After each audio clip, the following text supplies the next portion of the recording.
दोस्तों कैसे हैं। एग्जाम कॉर्नर पटना चैनल पे स्वागत है। दोस्तों क्षमता परीक्षा का दूसरा फेज चालू हो गया है। दूसरा फेज कहने का था तो मतलब हुआ कि आपको पता है कि पहला फेज क्षमता परीक्षा में लगभग 99% लोगों को पास कर दिया गया।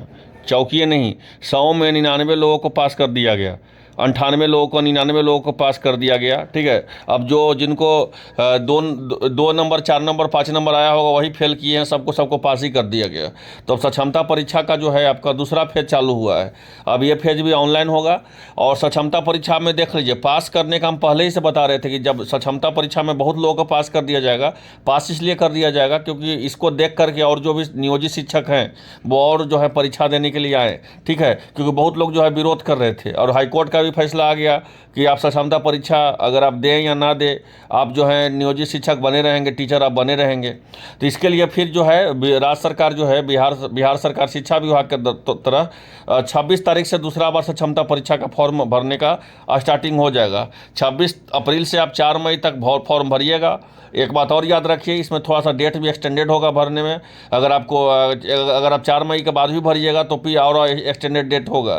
तो कहने का था मतलब हुआ कि अगर आपको क्षमता परीक्षा भरना है या अगर आप कहीं योगदान दे रहे हैं या नियोजित शिक्षक में कहीं ना कहीं आप कार्यरत हैं तो आप क्षमता परीक्षा के लिए 26 अप्रैल से 4 मई तक ऑनलाइन कर सकते हैं। और 1100 रुपये आपको फॉर्म भरने में लगेगा। ठीक है, 1100 रुपया फॉर्म भरने में लगेगा। लेकिन एक बात यहाँ पे ध्यान रखना है कि पहली क्षमता परीक्षा के लिए फॉर्म शुल्क देकर नहीं बैठने वालों को लगेंगे शुल्क, और बैठ सकेंगे जिसका जिला आवंटन होगा। और एक इम्पॉर्टेंट बात हम आपको बता देते हैं, 3 तरह से क्षमता परीक्षा होगा, 1 to 5 का, 6 to 8 का, 9 10 का, 11 12 का। एक बात इसमें ध्यान रखना है कि इसमें कोई निगेटिव मार्किंग नहीं रहता है। 150 सवाल रहता है। जिस तरह से स्टेट होता है 150 सवाल रहता है, कोई निगेटिव मार्किंग नहीं रहता है। इसमें हर चीज़ आपको पूछा जाएगा, मैथ, इंग्लिश, जीके सब कुछ आपको पूछा जाएगा। ठीक है, लेकिन सब आसान पूछा जाएगा, ज़्यादा हार्ड नहीं पूछा जाता है। और नहीं हार्ड पूछने का पीछे रीज़न है कि ज़्यादा हार्ड पूछेंगे तो बहुत सारे लोग नियोजित शिक्षक हैं जो आपका विरोध करेंगे, इसलिए जो हार्ड क्वेश्चन नहीं पूछा जाता है। एक बात इसमें इंपॉर्टेंट है, उसको ध्यान रखिएगा। परीक्षा फिर से ऑनलाइन ही आपका होगा, ऑनलाइन CBT बेस्ड ही आपका एग्जाम होगा। और देख लीजिए कौन कौन सा विषय के कौन कौन सा क्या कोड है। यहाँ पे आप देख सकते हैं 1 to 5 का हो, चाहे 9 10 का हो, चाहे 6 to 8 का हो, या यहाँ पे देख लीजिए चाहे तो आपको 11 12 का हो, सबका कोड है आपका। जौन विषय से आप लोग हैं उसको भर सकते हैं आप। जैसे कि हम बताए 1100 रुपये आपको फॉर्म भरने में लगेगा ही। और आपको कौन कौन सा विषय है, अब प्रश्नों का संख्या आपको बता ही दिए हैं कि 150 सवाल रहेगा। तो अगर आप इसमें इंटरेस्टेड हैं क्षमता परीक्षा में, और इसमें एक उत्तीर्णता मतलब इतना नंबर अगर आप लाइएगा तो आप पास माने जाइएगा। अगर जनरल कैटेगरी से आप बिलोंग करते हैं तो आपको 40% लोगों पर ही पास कर दिया जाएगा। ठीक है, और अगर BC में अगर हैं तो आप 36.5% पर पास कर दिया जाएगा। EBC में है तो 34% पे पास कर दिया जाएगा। SC ST में है तो 32% पे पास कर दिया जाएगा। और दिव्यांग है, फिजिकल हैंडीक्राफ्ट है तो 32% पे, और महिला है तो 32% पे। 32% मतलब कहने का था तो मतलब हुआ कि 100 नंबर में 100 सवाल में अगर आप 32 सवाल भी सही कर दिए महिलाओं का, 100 सवाल में अगर आप 32 सवाल सही कर दिए महिलाओं का तो आपको उत्तीर्ण माना जाएगा। ठीक है, और इसमें जो है सिर्फ उत्तीर्णता लाना, इसमें कोई आपका कंपटीशन नहीं है।